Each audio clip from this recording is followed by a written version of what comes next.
पर कल से जो तमाशा हुआ है उसके बाद इंदिरा गांधी को तो सब याद कर रहे हैं, लेकिन मैं सोच रहा हूं राहुल गांधी के बारे में।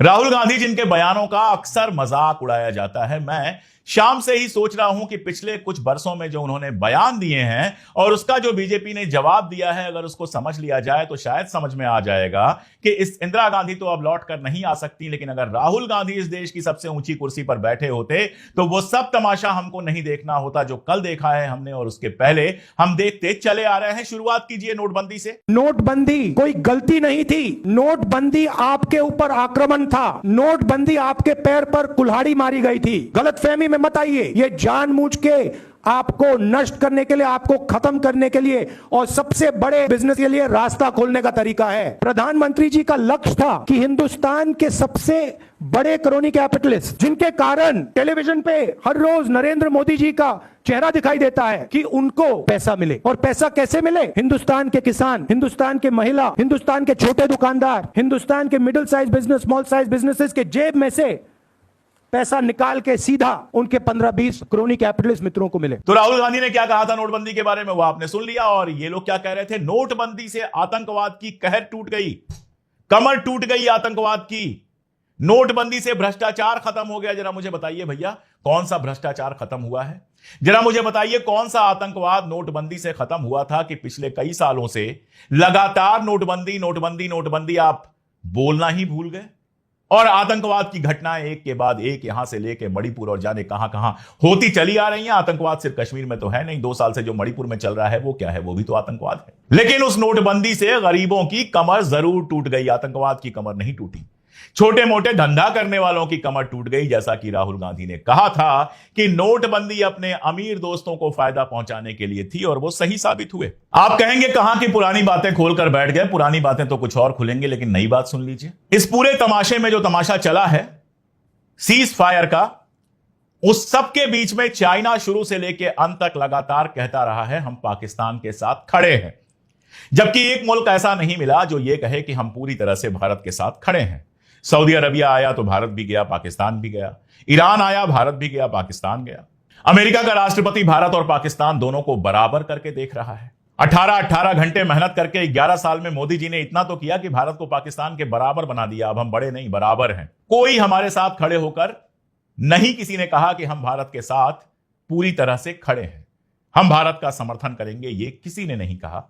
भारत की मुखालिफत करने वाले जरूर आपको दिखाई दिए। टर्की दिखाई दिया, अजरबैजान दिखाई दिया, चाइना दिखाई दिया, ये सारे लोग आपको दिखाई देते हैं।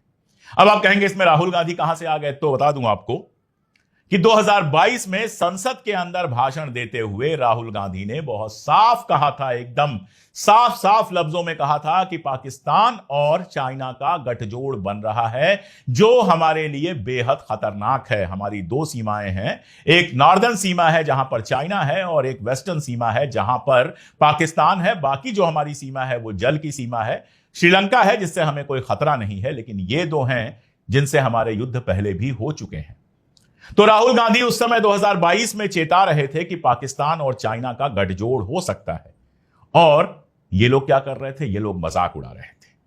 ये लोग संसद में खड़े होकर सिर्फ राहुल गांधी का मजाक उड़ाते हैं, पप्पू कहते हैं, जाने क्या क्या कहते हैं। अरे पप्पू तो आप लोग साबित हुए। बात थी पीओके ले आने की, और हुआ यह कि कश्मीर अब इंटरनेशनल मुद्दा बना दिया ट्रंप ने, और आप उसका जवाब भी नहीं दे पा रहे।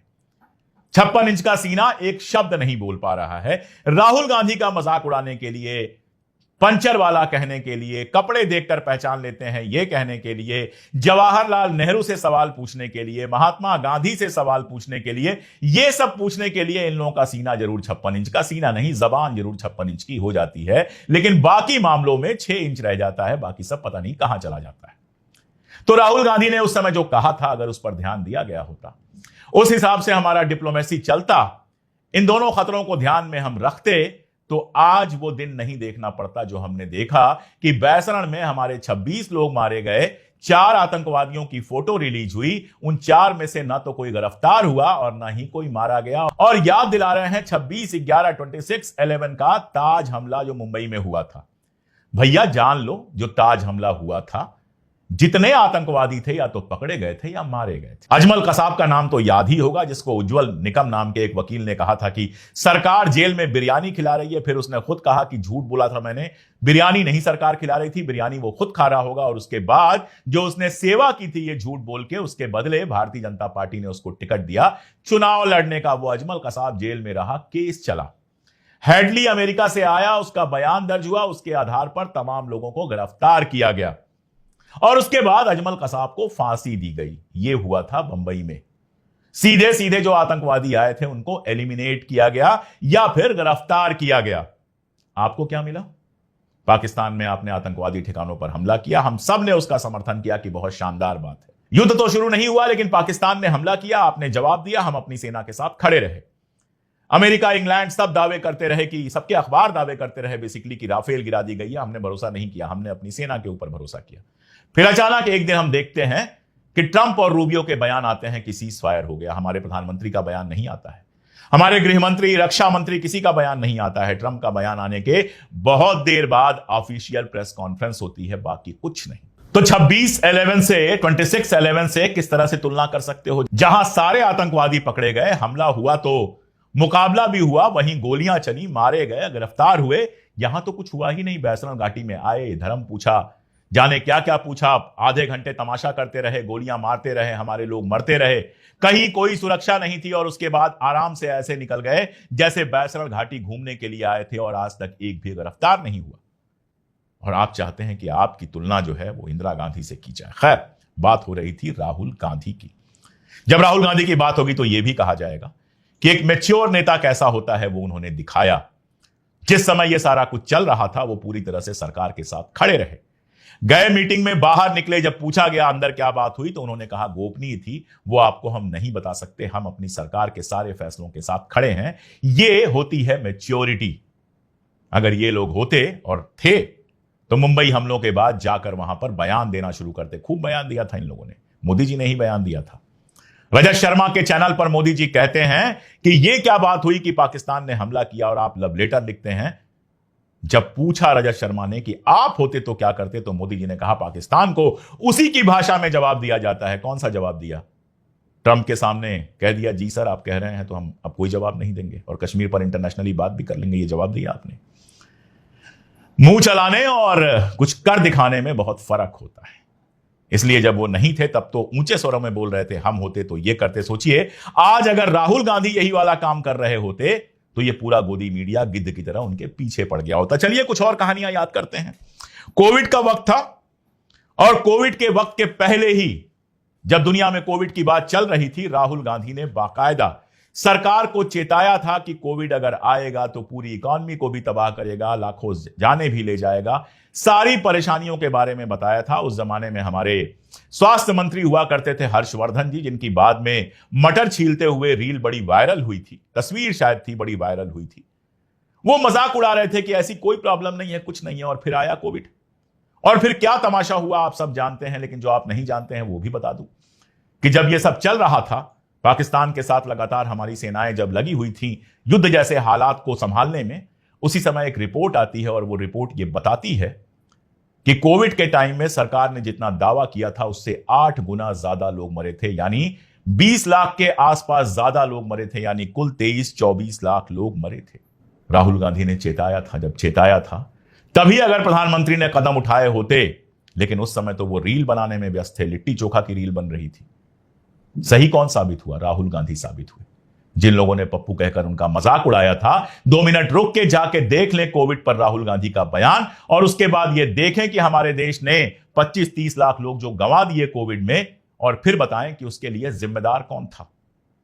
अब जिम्मेदार तो अकेले नेहरू जी हैं, नेहरू जी के अलावा कोई जिम्मेदार इस देश में है नहीं। मोदी जी तो कभी कोई जिम्मेदारी लेते नहीं, लेकिन सारी बात की एक बात है कि राहुल गांधी कोविड के मसले पर भी बिल्कुल सही साबित हुए। स्पीकर सर, जो भी इस देश में दलितों की, आदिवासियों की, पिछड़ों की बात उठाता है, जो भी उनके लिए लड़ता है, उसको गाली खाना ही पड़ता है।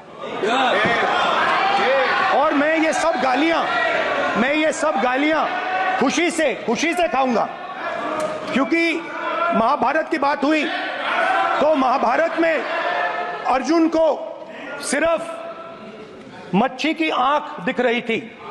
उसी प्रकार मुझे सिर्फ मच्छी की आंख दिख रही है।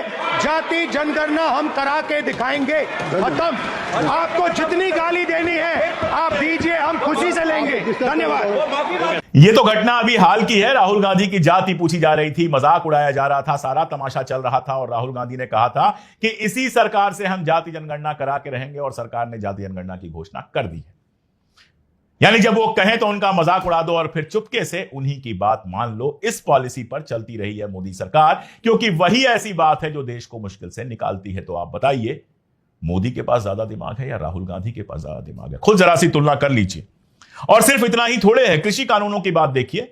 कृषि कानूनों पर जब पूरी सरकार लगी हुई थी यह कहने के लिए कि कृषि के कानून बिल्कुल सही हैं, राहुल गांधी अकेले कह रहे थे कि यह काले कानून है और विपक्ष उनके साथ कह रहा था कि यह काले कानून है। आखिर में क्या हुआ? उन कानूनों को वापस लेना पड़ा। सीएए एनआरसी बनाया गया, उसको भी वापस लेना पड़ा। जीएसटी लागू की गई, इतना शोर मचाया गया। जीएसटी से आम व्यापारियों को क्या मिला ये आप अच्छी तरह से जानते हैं। नोटबंदी की हालत अब यह है कि 8 साल बाद भी नकदी का जो कैश का उपयोग है वो कम होने के बजाय बढ़ गया है। 2016-17 में जितनी हमारी जीडीपी है उसका 8% कैश में होता था, 2022-23 में बढ़ के 12% हो गया है। जो नया 2000 का नोट लाया गया था जिसमें श्वेता सिंह चिप ढूंढ रही थी, वो नोट वापस ले लिया गया है। आज आपको बाजार में कहीं 2000 का नोट नहीं मिलेगा, किसी एटीएम पर 2000 का नोट नहीं मिलेगा। 500 का नोट पहले ही है।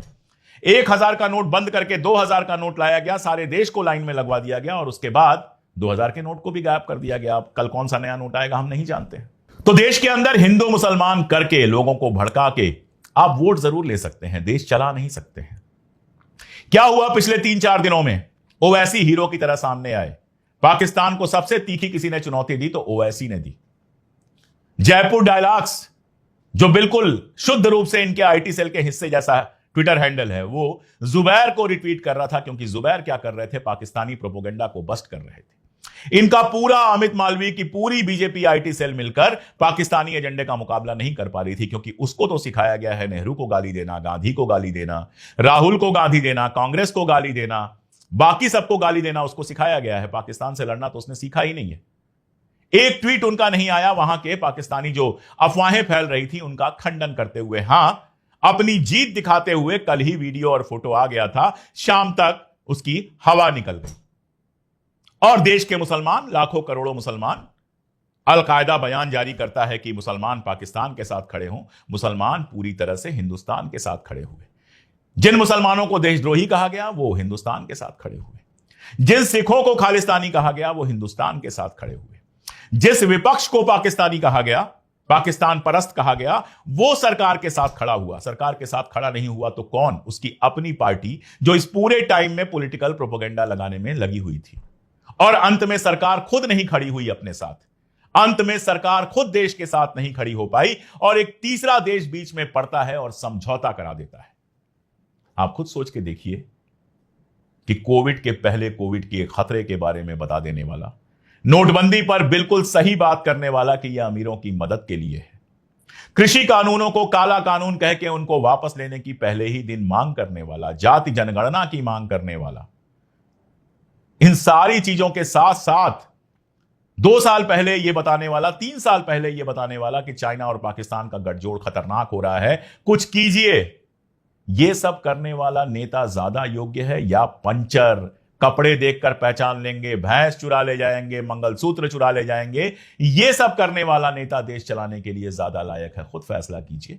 मैं तो बिल्कुल साफ कह रहा हूं कि मुझे तो बहुत साफ लगता है कि अगर हमारे पास मोदी और राहुल के बीच में ही चॉइस है तो राहुल गांधी विजन के मामले में, राहुल गांधी अपने व्यवहार के मामले में, राहुल गांधी संविधान की समझ के मामले में, राहुल गांधी इंटरनेशनल समस्याओं की समझ के मामले में मोदी जी से 1000 गुना आगे लगते हैं। आपको क्या लगता है? कमेंट में जरूर बताइएगा। आज के लिए इतना ही, बहुत शुक्रिया।